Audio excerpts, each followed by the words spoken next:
ఏపీలో మంత్రులకు శాఖల కేటాయింపు జరిగింది. పవన్ డిప్యూటీ సీఎం పదవి కేటాయించారు.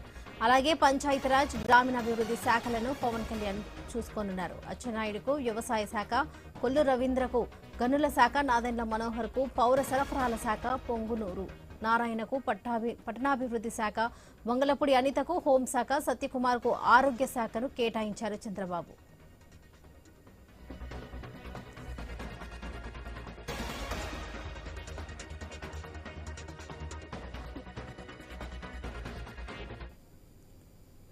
ఏపీలో మంత్రులకు శాఖల కేటాయింపు జరిగింది. పవన్ కళ్యాణ్ కు డిప్యూటీ సీఎం పదవి కేటాయించారు చంద్రబాబు. అలాగే పంచాయతీరాజ్ గ్రామీణాభివృద్ధి శాఖలను పవన్ కళ్యాణ్ చూసుకోనున్నారు. అచ్చెన్నాయుడుకి వ్యవసాయ శాఖ, కొల్లు రవీంద్రకు గనుల శాఖ, నాదెండ్ల మనోహర్ కు పౌర సరఫరాల శాఖను కేటాయించారు. పొంగునూరు నారాయణకు పట్టణాభివృద్ధి శాఖ, పంగలవుడి అనితకు హోంశాఖ, సత్యకుమార్ కు ఆరోగ్య శాఖను కేటాయించారు. ఇక ఈ విషయంపై మరింత సమాచారం మా ప్రతినిధి హరీష్ అందిస్తారు. హరీష్, చెప్పండి. లక్ష్మి, ముందుగా అనుకున్నట్లుగానే కేబినెట్ కి సంబంధించినటువంటి కూర్పులో పవన్ కళ్యాణ్ కి డిప్యూటీ సీఎం పదవిని కేటాయించారు. అదేవిధంగా పంచాయతీరాజ్, రూరల్ డెవలప్మెంట్ తో పాటుగా గ్రామీణ నీటిపారుదల శాఖ, అదేవిధంగా పర్యావరణం, అటవీ శాఖ, సైన్స్ అండ్ టెక్నాలజీ సంబంధించినటువంటి శాఖలను కూడా పవన్ కళ్యాణ్ కి కేటాయించినటువంటి సిచ్యువేషన్ ఉంది. ఇక నారా లోకేష్ కి కూడా గతంలో తరహాలోనే మానవ వనరులకు సంబంధించినటువంటి సంక్షేమం, అదేవిధంగా ఐటీ, ఎలక్ట్రానిక్స్ కి సంబంధించినటువంటి కమ్యూనికేషన్స్ విభాగానికి సంబంధించినటువంటి శాఖల్ని కేటాయించినటువంటి సిచ్యువేషన్ కనిపిస్తుంది. ఇప్పుడు ఈ అంశానికి సంబంధించినంత వరకు కూడా నారా లోకేష్ కి ఇచ్చినటువంటి శాఖలకు సంబంధించి కూడా ఇప్పటికే పోర్టుఫోలియోలు కూడా ప్రకటించినటువంటి సిచ్యువేషన్. అదేవిధంగా అచ్చెన్నాయుడు, కింజరపు అచ్చెన్నాయుడికి వ్యవసాయం, సహకార రంగం, మార్కెటింగ్, అదేవిధంగా బస్సు సమర్థక శాఖకు సంబంధించి, డైరీ డెవలప్మెంట్ శాఖకు సంబంధించినటువంటి శాఖల్ని అచ్చెన్నాయుడికి కేటాయించారు. ఇక కొల్లు రవీంద్రకి మైన్స్ అండ్ జియాలజీకి సంబంధించి, ఎక్సైజ్ శాఖకు సంబంధించినటువంటి శాఖలను కేటాయించారు. అదేవిధంగా నాదెండ్ల మనోహర్, జనసేనలో మన కీలకమైనటువంటి నేత నాదెండ్ల మనోహర్, ఆయనకి ఆహార మరియు సివిల్ సప్లైస్ కి సంబంధించినటువంటి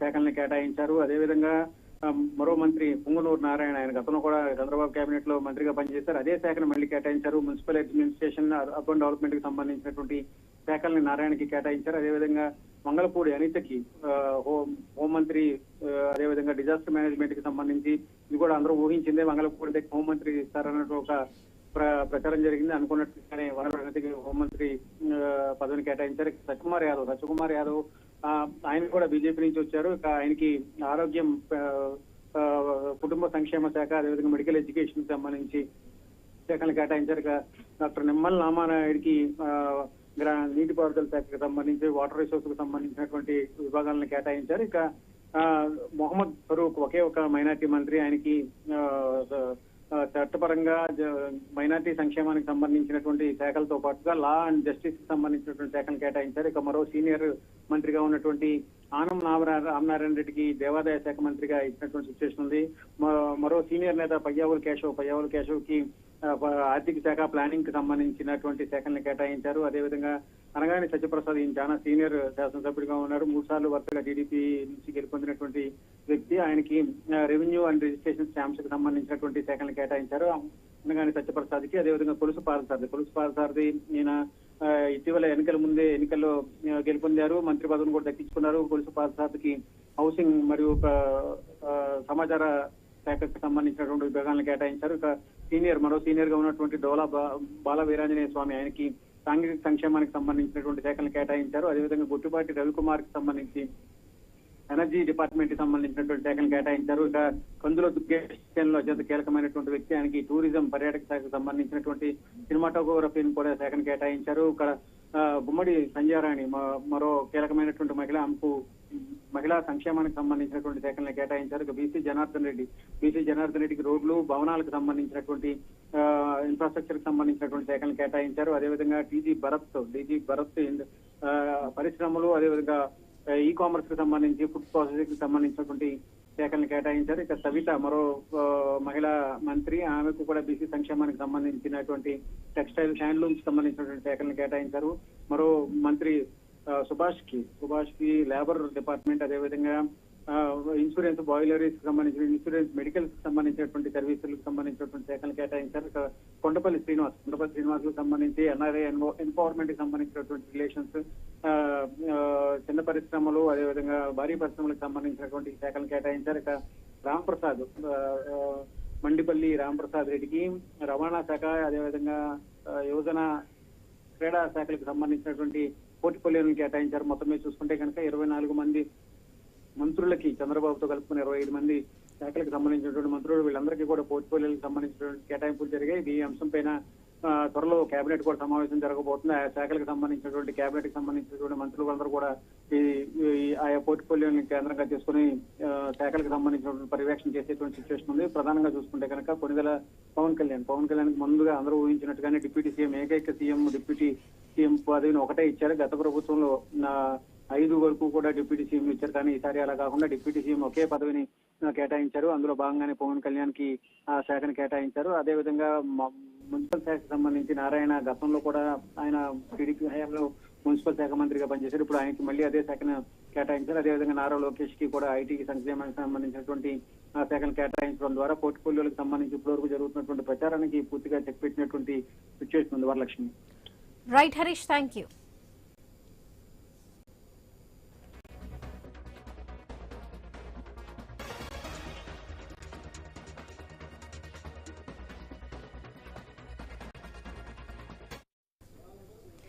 ఏపీలో మంత్రులకు శాఖల కేటాయింపు జరిగింది. పవన్ కళ్యాణ్ కు డిప్యూటీ సీఎం పదవిని కేటాయించారు చంద్రబాబు. అలాగే పంచాయతీరాజ్, గ్రామీణాభివృద్ధి శాఖలను పవన్ కళ్యాణ్ చూసుకోనున్నారు. అచ్చెన్నాయుడుకు వ్యవసాయ శాఖ, కొల్లు రవీంద్రకు గనుల శాఖ, నాదెండ్ల మనోహర్కు పౌర సరఫరాల శాఖ, పొంగూరు నారాయణకు పట్టణాభివృద్ధి శాఖ, వంగలపూడి అనితకు హోంశాఖ, సత్యకుమార్కు ఆరోగ్య శాఖను కేటాయించారు చంద్రబాబు.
ఏపీలో మంత్రులకు శాఖల కేటాయింపు జరిగింది. పవన్ కళ్యాణ్ కు డిప్యూటీ సీఎం పదవి కేటాయించారు.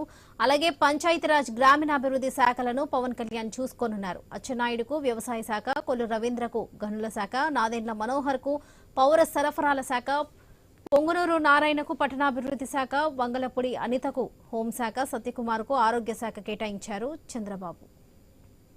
ఇక ఈ దేశంపై మరింత సమాచారం మా ప్రతినిధి హరీష్ అందిస్తారు. హరీష్, చెప్పండి, ఏపీలో మంత్రులకు శాఖల కేటాయింపు జరిగింది, దీనిపై డీటెయిల్స్ ఏంటి? పోర్ట్ఫోలియోలకు సంబంధించినటువంటి కేటాయింపుల వరంలో కొలికి వచ్చిందని చెప్పుకోవచ్చు. ఎందుకంటే ఆయా శాఖలకు సంబంధించినటువంటి కేటాయింపులు ఏవైతే ఉన్నాయో అవి పూర్తిగా అధికారికంగా ప్రకటన జరిగింది. అందులో భాగంగానే మొదటి నుండి కూడా అంత ఆసక్తిగా ఎదురు చూశారు పవన్ కళ్యాణ్ కోసం. పవన్ కళ్యాణ్కి ఎలాంటి పోర్ట్ఫోలియో వస్తుందన్నటువంటి ఒక అభిప్రాయం కూడా వ్యక్తమైంది. ఆయనకి కేటాయించినటువంటి పోర్ట్ఫోలియో పైన కూడా కొంతవరకు ఆసక్తికరమైనటువంటి పరిస్థితి. సో ఇప్పుడు మళ్ళీ ఆయనకి ఇచ్చినటువంటి శాఖకి సంబంధించినంత వరకు కూడా డిప్యూటీ సీఎం గా ఇచ్చారు. చంద్రబాబు తర్వాత స్థానం ఆయింది అన్నట్టుగా ముఖ్యమంత్రిగా చంద్రబాబు, డిప్యూటీ ఉప ముఖ్యమంత్రిగా పవన్ కళ్యాణ్ కి స్థానం కల్పించారు. ముందుగా అందరూ ఊహించినట్టుగానే పవన్ కళ్యాణ్ కి డిప్యూటీ సీఎం ఇవ్వాలన్నట్టు ప్రతిపాదన, ప్రచారం కూడా జరిగింది. బలంగా ఇదే విషయాన్ని ప్రచారం కూడా చేసినటువంటి సిచ్యువేషన్. సో ఆ ఈక్వేషన్ లో చూసుకుంటే కనుక పవన్ కళ్యాణ్ కి డిప్యూటీ సీఎం ఇచ్చారు. అదేవిధంగా శాఖల విషయానికి వస్తే కనుక పంచాయతీరాజు, రూరల్ డెవలప్మెంట్ కి సంబంధించి, అదేవిధంగా గ్రామీణ నీటి సరఫరాకు సంబంధించి, ఎన్విరాన్మెంట్ పర్యావరణానికి సంబంధించినటువంటి శాఖలతో పాటుగా అటవీ మరియు సైన్స్ అండ్ టెక్నాలజీకి సంబంధించినటువంటి శాఖలను కూడా కేటాయించారు. చాలా కీలకమైనటువంటి శాఖలు ఇవన్నీ కూడా పంచాయతీరాజు, రూరల్ డెవలప్మెంట్ కి సంబంధించి, గ్రామీణాభివృద్ధికి సంబంధించినటువంటి విభాగాలతో పాటుగా పర్యావరణానికి సంబంధించి, అదేవిధంగా అటవీ శాఖకు సంబంధించి, సైన్స్ అండ్ టెక్నాలజీకి సంబంధించినటువంటి శాఖలు కేటాయించడం కూడా చాలా కీలకమైనటువంటి శాఖల్ని పవన్ కళ్యాణ్ చేతిలో పెట్టారు. ఎందుకంటే గ్రామీణాభివృద్ధికి సంబంధించిన అంశాలపైన అనేక సార్లు కూడా పవన్ కళ్యాణ్ ప్రత్యేకంగా మాట్లాడినటువంటి సిచ్యువేషన్స్ ఉన్నాయి. కనీస మౌలిక సదుపాయాలు గ్రామీణ ప్రాంతాల్లో పూర్తిగా గ్రామాల్లో నెలకొన్నటువంటి సమస్యల పరిష్కారం పైన కూడా ఆయనకి అనేక సార్లు స్థానికులు కావచ్చు, రైతులు కావచ్చు, అనేక రకాలుగా విన్నపాలు కూడా చేసినటువంటి సిచ్యువేషన్ ఉంది. త్రాగునీటికి సంబంధించినటువంటి అంశం కూడా చాలా కీలకంగా మారినటువంటి సిచ్యువేషన్ కనిపిస్తుంది. అందులో భాగంగానే గ్రామీణ నీటిపారుదల శాఖకు సంబంధించి, గ్రామీణ నీటి సరఫరాకు సంబంధించినటువంటి శాఖను కూడా ఆయనకి కేటాయించినటువంటి సిచ్యువేషన్ కనిపిస్తుంది. సో వీటన్నిటిని చూసుకుంటే కనుక పవన్ కళ్యాణ్ కి బాధ్యతలు మరింత పెరిగినటువంటి సిచ్యువేషన్ కనిపిస్తుంది.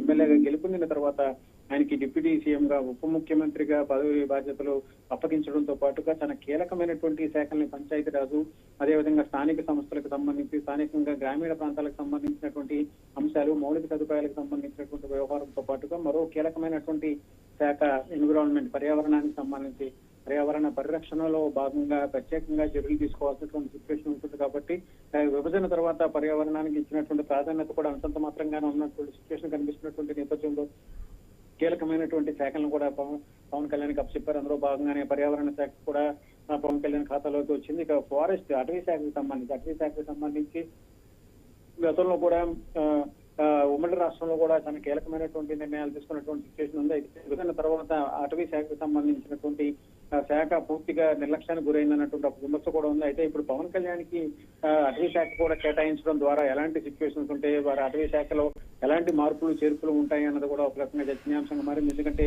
ఎర్రచందనం వంటి అంశాలు కూడా చాలా కీలకంగా మారాయి. అటవీ ప్రాంతంలో జరుగుతున్నటువంటి స్మగ్లింగ్ సంబంధించి, అదేవిధంగా గంజాయికి సంబంధించినటువంటి మొక్కల పెంపకానికి సంబంధించి అంతా కూడా అటవీ ప్రాంతంలో వేసేసుకొని జరిగినటువంటి సిచ్యువేషన్ ఉంది.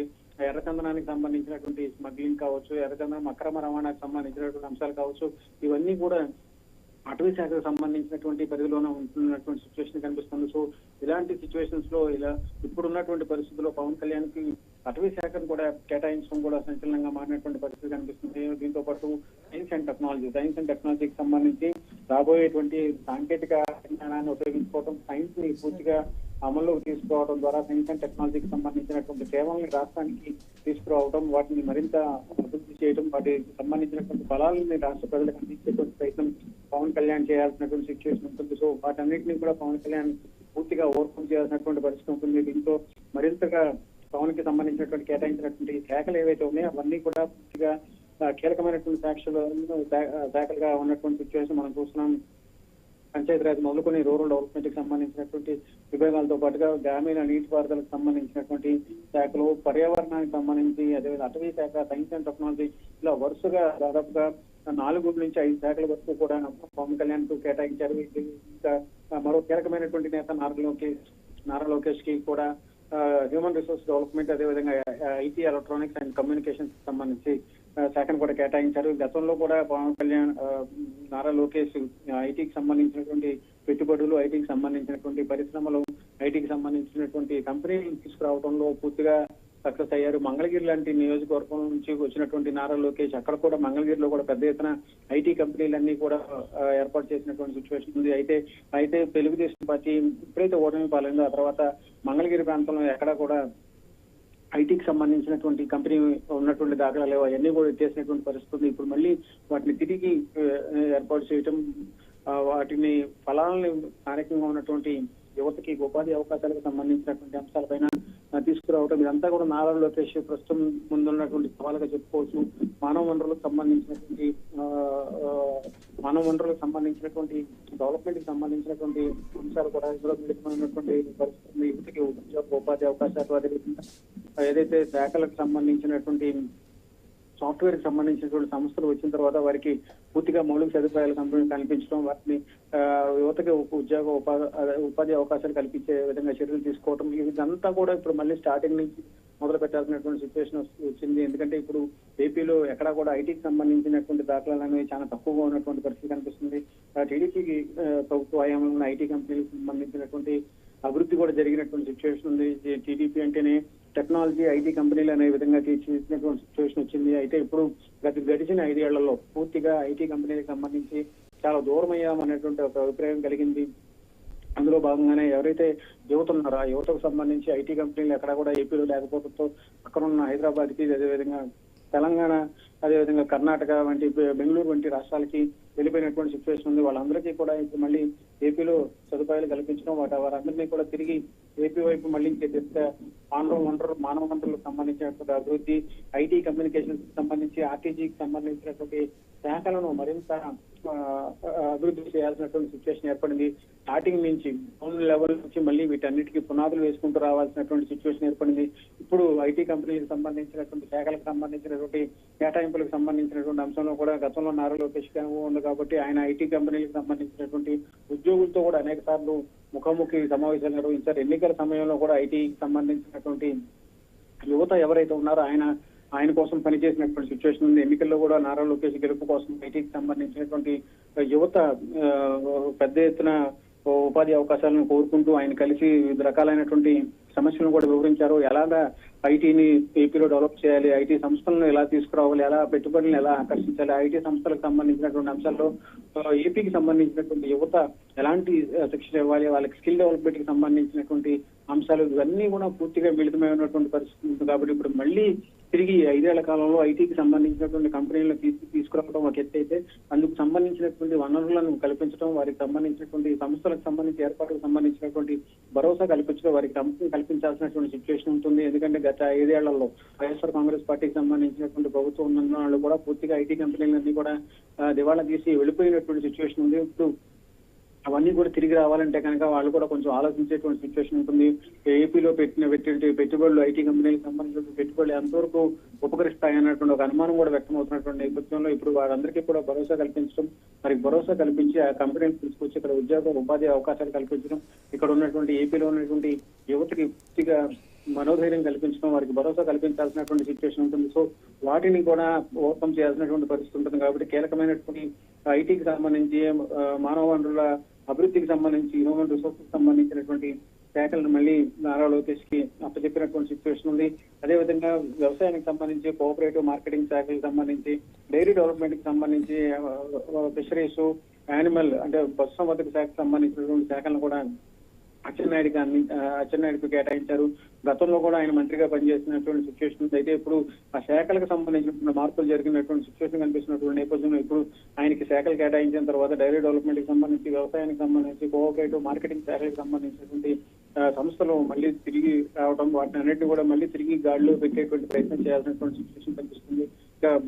జిల్లాకు సంబంధించి ఉమ్మడి కృష్ణా జిల్లాకు సంబంధించినటువంటి మరో మంత్రి కొల్లు రవీంద్ర ఆయనకి కీలకమైనటువంటి శాఖలను అప్పచెప్పారు. ఈసారి మైనింగ్, అదేవిధంగా జియాలజీకి సంబంధించి, అదేవిధంగా ఎక్సైజ్ కి సంబంధించినటువంటి శాఖను కూడా ఈసారి కొల్లు రవీంద్రకి అందజేశారు. 3 కూడా చాలా కీలకమైనటువంటి శాఖలు, ఆర్థికంగా కూడా చాలా కీలకమైనటువంటి శాఖలు ఈ 3 కూడా మైనింగ్ కి సంబంధించి, ఏపీలో ఉన్నటువంటి మైనింగ్ కి సంబంధించి, జియాలజీకి సంబంధించినటువంటి విభాగాలు, ఎక్సైజ్ శాఖకు సంబంధించి, మద్యం సంబంధించినటువంటి అమ్మకాలపైన గత 5 ఏళ్లలో తీవ్ర స్థాయికి దుమారం చెలరేగినటువంటి సిచ్యువేషన్ మనం చూసాము. కొన్ని నూతన మద్యం తీసుకురావడం, మద్యం పాలసీని తీసుకురావడం ద్వారా ఇప్పుడు ఉన్నటువంటి మద్యాన్ని, నాణ్యమైనటువంటి మద్యాన్ని పూర్తిగా ప్రజలకు అందుబాటులోకి తీసుకొస్తామని చెప్పి ఇప్పటికే ఎన్నికల్లో టీడీపీ కూటమికి సంబంధించినటువంటి నేతలు స్పష్టం చేసినటువంటి నేపథ్యంలో ఇప్పుడు వాళ్ళందరికీ కూడా తిరిగి మద్యాన్ని స్వచ్ఛమైన ధరలకు, నాణ్యమైనటువంటి మద్యాన్ని అందించాల్సినటువంటి సిచ్యువేషన్ ఉంటుంది. వాటికి సంబంధించినటువంటి కీలకమైనటువంటి శాఖను కూడా కొల్లు రవీంద్రకి అప్పచెప్పారు. అందులో భాగంగానే మైనింగ్, అదేవిధంగా జియాలజీకి సంబంధించిన మరో కీలకమైనటువంటి శాఖ, ఏపీలో ఉన్నటువంటి మైనింగ్ కి సంబంధించినటువంటి శాఖ కూడా కొల్లు రవీంద్రకి అప్పచెప్పడం కూడా ఒక రకంగా ఆశ్చర్యానికి గురి చేస్తుంది. ఎందుకంటే ఆయనతో పాటుగా కీలకంగా జనసేన నుంచి వచ్చినటువంటి మరో నేత నాదెళ్ల మనోహర్ కి ఆహారం మరియు సివిల్ సప్లైస్ కి సంబంధించి, కన్సూమర్ అఫైర్స్ కి సంబంధించినటువంటి శాఖలను కేటాయించారు. అయితే ఇది ఎంతవరకు ఆయన అంటే, ఎందుకంటే నాదెళ్ల మనోహర్ గతంలో ఉమ్మడి రాష్ట్రంలో కూడా రాష్ట్ర అసెంబ్లీ స్పీకర్ గా కూడా వ్యవహరించారు. ఆయన చాలా సీనియర్ నేత. ఆయనకి ఈసారి ఆహార, సివిల్ సప్లైస్ కి సంబంధించినటువంటి, కన్సూమర్ అఫైర్స్ కి సంబంధించినటువంటి శాఖలను కేటాయించినటువంటి సిచ్యువేషన్ కనిపిస్తుంది. ప్రధానంగా మరో అత్యంత కీలకమైనటువంటి శాఖ హోంమంత్రిత్వ శాఖ. హోంమంత్రిగా అందరూ ఊహించినట్టుగానే వంగలపూడి అనితని ఎంపిక చేశారు. గతంలో కూడా ఆమె ఎప్పుడైతే మంత్రిగా ప్రమాణ స్వీకారం చేశారో, మంత్రిగా ప్రమాణ స్వీకారం చేసిన ఎప్పుడే వంగలపూడి అనితకి హోంమంత్రి ఇస్తారన్నటువంటి ఒక ప్రచారం జరిగింది. అందులో భాగంగానే అనుకున్నట్టుగానే వంగలపూడి అనితకి హోంమంత్రికి సంబంధించినటువంటి శాఖను కేటాయించినటువంటి సిచ్యువేషన్ ఉంది. ఇక మరో కీలకమైనటువంటి నేత గత విభజన తర్వాత తొలిసారిగా ప్రభుత్వం టీడీపీ ప్రభుత్వ హయాంలో మంత్రిగా పనిచేసినటువంటి పొంగునూరు నారాయణ ఆయనకి కూడా మళ్ళీ మున్సిపల్ అడ్మినిస్ట్రేషన్ కి సంబంధించి డెవలప్మెంట్ కి సంబంధించినటువంటి శాఖలను కేటాయించారు. ఎందుకంటే ఆయన ఉమ్మడి రాష్ట్రంలో కూడా అనుభవం ఉన్నటువంటి వ్యక్తి. ఇప్పుడు రాష్ట్ర విభజన తర్వాత అమరావతికి రాజధానికి కేంద్రంగా చేసుకుని నారాయణ చాలా కీలకంగా పనిచేశారు. ఆయా శాఖలకు సంబంధించి మున్సిపల్ అడ్మినిస్ట్రేషన్ సంబంధించినటువంటి అంశం పైన నారాయణ తన 5 ఏళ్ల పాటు విస్తృతంగా కార్యకలాపాలను నిర్వహించారు, విస్తృతంగా పనిచేశారు. రాజధాని నిర్మాణానికి సంబంధించినటువంటి అంశంతో పాటు భూములు 33,000 ఎకరాలు రైతుల నుంచి తీసుకునేటువంటి భూములకు సంబంధించినటువంటి అంశం మొదలుకొని రాజధాని నిర్మాణానికి సంబంధించినటువంటి భవనాలకు సంబంధించినటువంటి నిర్మాణ పనులు వాటిని త్వరితగతిన పూర్తి ప్రయత్నం చేయడం, తాత్కాలికంగా ఇప్పుడు ఉన్నటువంటి సచివాలయం అదేవిధంగా అసెంబ్లీకి సంబంధించినటువంటి కట్టడాలు ఏవైతే ఉన్నాయో అవన్నీ కూడా అంతకు ముందు టీడీపీ హయాంలో నారాయణ మంత్రిగా ఉన్నప్పుడే కొనసాగినటువంటి సిచ్యువేషన్, వాటిని నిర్మాణం చేసినటువంటి సిచ్యువేషన్. ఇప్పుడు మళ్ళీ ఆయనకి ఆ శాఖను కేటాయించడం ద్వారా ఏదైతే రాజధాని నిర్మాణానికి సంబంధించినటువంటి అంశం ఏదైతే ఉందో దానిపైన ప్రత్యేకంగా మరో మంత్రికి ఇస్తే అందులో కొంతవరకు కూడా టైం గ్యాప్ చేసే అవకాశం ఉంది. ఇప్పుడు ఆ శాఖని మరింత విస్తృతంగా అభివృద్ధి చేయాల్సినటువంటి సిచ్యువేషన్ ఉంటుంది. కాబట్టి గతంలో పనిచేసినటువంటి నారాయణకే మళ్ళీ పట్టం కట్టారు. అందులో భాగంగానే ఆయనకి మంత్రి పదవిని కేటాయించుతూ చంద్రబాబు నాయుడు నిర్ణయించినట్టుగా చెప్తున్నారు. ఎందుకంటే మున్సిపల్ అడ్మినిస్ట్రేషన్ సంబంధించి పట్టణాలకు సంబంధించినటువంటి పునరీకరణ, రాజధాని నిర్మాణంతో పాటు రాష్ట్రంలో కీలకమైనటువంటి తిరుపతి, విశాఖపట్నం వంటి నగరాలను మరింత అభివృద్ధి చేసేటువంటి క్రమంలో భాగంగా చర్యలు తీసుకోవడం, పట్టణాభివృద్ధికి సంబంధించినటువంటి అంశాలపైన, అర్బన్ డెవలప్మెంట్ కి సంబంధించినటువంటి శాఖలపైన కూడా ఆయనకి పట్టున్నటువంటి సిచ్యువేషన్ ఉంది. సో వాటిపైన పూర్తిగా అవగాహన ఉన్నటువంటి వ్యక్తి ఉండటం ద్వారా పనులను మరింత వేగవంతం చేసుకునేటువంటి అవకాశం ఉంటుంది. 5 ఏళ్ల కాలంలో జరిగినటువంటి కార్యకలాపాలకు సంబంధించి ఇప్పుడు కొనసాగింపుగా అన్నట్టుగా ఇప్పుడు మళ్ళీ నారాయణకే మున్సిపల్ శాఖకు సంబంధించినటువంటి శాఖలను కేటాయించినటువంటి సిచ్యువేషన్ ఉంది.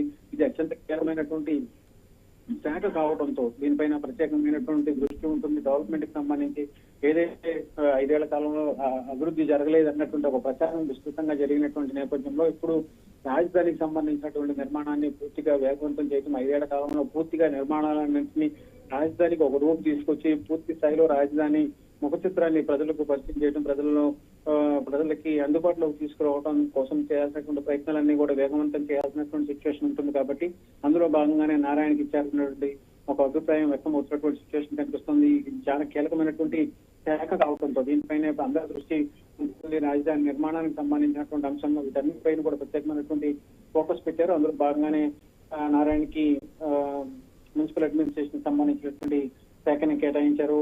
ఇంకా ఆనం రామనారాయణ రెడ్డి ఆయన గతంలో ఆర్థిక శాఖకు సంబంధించినటువంటి అనుభవం ఉన్నటువంటి మంత్రిగా ఉన్నారు. అయితే ఈసారి ఆయనకి ఎండోమెంట్స్ దేవాదాయ శాఖకు సంబంధించినటువంటి శాఖను కేటాయించారు. అత్యంత సీనియర్ గా ఉన్నటువంటి వ్యక్తి ఆయన. అందులో మా పార్టీకి సంబంధించి అదేవిధంగా ఒక కూటమి ప్రభుత్వం ఏర్పడటానికి ముందు కూడా ఆయన వైఎస్ఆర్ కాంగ్రెస్ పార్టీకి సంబంధించిన నేతలతో టచ్ లో ఉన్నటువంటి సిచ్యువేషన్. అయితే ఆఖరి నిమిషంలో ఆయన విభేదించి రావడంతో కూటమికి సంబంధించినటువంటి పార్టీల్లో సీట్లు తెప్పించుకొని ఆయన గెలుపొందడంతో ఇప్పుడు ఆయనకి సీనియర్ గా ఉన్నటువంటి వ్యక్తికి రామనారాయణ రెడ్డి లాంటి వ్యక్తికి ఎన్విరాన్మెంట్ కి సంబంధించినటువంటి శాఖను కేటాయించారు. ఇక మరో సీనియర్ గా ఉన్నటువంటి పయ్యావుల కేసు ఆయన గతంలో అసెంబ్లీ వ్యవహారాలను కూడా చూశారు. అసెంబ్లీ వ్యవహారాలకు సంబంధించినటువంటి శాఖలో పయ్యావుల కేసు చాలా కీలకంగా వ్యవహరించారు. అదేవిధంగా అసెంబ్లీకి సంబంధించినటువంటి కమిటీలో కూడా పయ్యావుల కేసు చాలా కీలకంగా వ్యవహరించారు. ఇప్పుడు ఆయనకి అత్యంత కీలకమైనటువంటి ఆర్థిక శాఖ, అదేవిధంగా కమర్షియల్ ట్యాక్స్ కి సంబంధించినటువంటి శాఖలను కూడా కేటాయించడం కూడా ఒక రకంగా సంచలనంగా మారినటువంటి సిచ్యువేషన్ కనిపిస్తుంది. సో కేశవ్కి ఈసారి పూర్తి స్థాయిలో ఆర్థిక సంబంధించినటువంటి వ్యవహారాలపైన స్టడీ చేయాల్సినటువంటి ఉంటుంది. ఆయనకి ఆర్థిక శాఖ, ఫైనాన్షియల్ శాఖకు సంబంధించినటువంటి శాఖను కేటాయించారు. ఇక అనగాని సత్యప్రసాద్ ఆయనకు కూడా రెవెన్యూ రిజిస్ట్రేషన్ అండ్ స్టాంప్స్ కు సంబంధించినటువంటి శాఖ, ఇది కూడా చాలా ఆర్థికంగా కూడా చాలా కీలకమైనటువంటి శాఖ. రెవెన్యూ అదేవిధంగా రిజిస్ట్రేషన్ స్టాంప్స్ కు సంబంధించినటువంటి శాఖ. ఇప్పుడు రాజధానికి సంబంధించి భూములకు సంబంధించినటువంటి విలువలు కూడా భారీగా పెరుగుతున్నటువంటి నేపథ్యంలో అటు రెవెన్యూ శాఖ, ఇటు రిజిస్ట్రేషన్ సంబంధించినటువంటి శాఖలను, స్టాంప్స్ ని కూడా సమన్వయం చేసుకుంటూ ముందుకు వెళ్లాల్సినటువంటి సిచ్యువేషన్ ఉంటుంది. సో అందులో భాగంగానే అనగానే సత్యప్రసాద్ కి చాలా కీలకమైనటువంటి శాఖ దక్కిందని చెప్పుకోవాలి. ఆయన ఎందుకంటే మొదటి నుంచి కూడా టీడీపీకి అనుకూలంగా ఉంటున్నారు. టీడీపీ వెనుకబడినప్పటికీ కూడా ఆ సమయంలో, ఎందుకంటే గతంలో వైఎస్ఆర్ కాంగ్రెస్ పార్టీ 2019లో 151 సీట్లు సాధించినప్పటికీ కూడా ఆయన ఎమ్మెల్యేగా గెలుపొంది టీడీపీ నుంచి జెండా ఎగరేసినటువంటి సిచ్యువేషన్ ఉంది. సో ఆయనకి మంత్రి పదవిని కేటాయిస్తూ నిర్ణయం తీసుకున్నారు. అనగానే సత్యప్రసాద్ కి కీలకమైనటువంటి రెవెన్యూ రిజిస్ట్రేషన్ కి సంబంధించినటువంటి శాఖలను కేటాయించారు. ఇక మరో మంత్రి ఉమ్మడి కృష్ణా జిల్లాలో ఉన్నటువంటి మరో మంత్రి కురుసుబాబు సారథి, ఆయనకి హౌసింగ్ అండ్ సమాచార శాఖ, హౌసింగ్ కి సంబంధించినంత వరకు కూడా గతంలో జోగి రమేష్ వైఎస్ఆర్ కాంగ్రెస్ పార్టీ జోగి రమేష్ ఉమ్మడి కృష్ణా జిల్లా నుంచి ఏకైక మంత్రిగా ఉన్నారు. ఆయనకి హౌసింగ్ కేటాయించారు. భారీ ఎత్తున ప్రజలకి ఇళ్ల నిర్మాణానికి సంబంధించినటువంటి శాఖ కావడంతో ఆ శాఖ చాలా కీలకమైనటువంటి సిచ్యువేషన్ ఉంది. అయితే ఇప్పుడు కూడా మళ్ళీ అదే శాఖను అదే జిల్లాకు సంబంధించినటువంటి పోలీసు పార్థసారథికి కేటాయించారు. గతంలో జోగి రమేష్ వ్యవహరించారు. ఆయన గౌడ సామాజిక వర్గానికి సంబంధించినటువంటి వ్యక్తి. ఇప్పుడు పోలీసు పార్థసారథికి యాదవ్ సామాజిక వర్గానికి సంబంధించి, బీసీ సామాజిక వర్గానికి సంబంధించిన వ్యక్తికి హౌసింగ్ మరియు సమాచార పౌర సంబంధాల శాఖకు సంబంధించినటువంటి శాఖను కేటాయించారు. ఇక పార్టీలో చాలా సీనియర్ గా ఉన్నటువంటి లోలా బాలా వీరాంజనేయ స్వామి, ఆయనకి సాంఘిక సంక్షేమానికి సంబంధించినటువంటి శాఖలను కేటాయించారు. విలేజ్ వాలంటీర్స్ కి సంబంధించి శాఖలను కూడా ఈసారి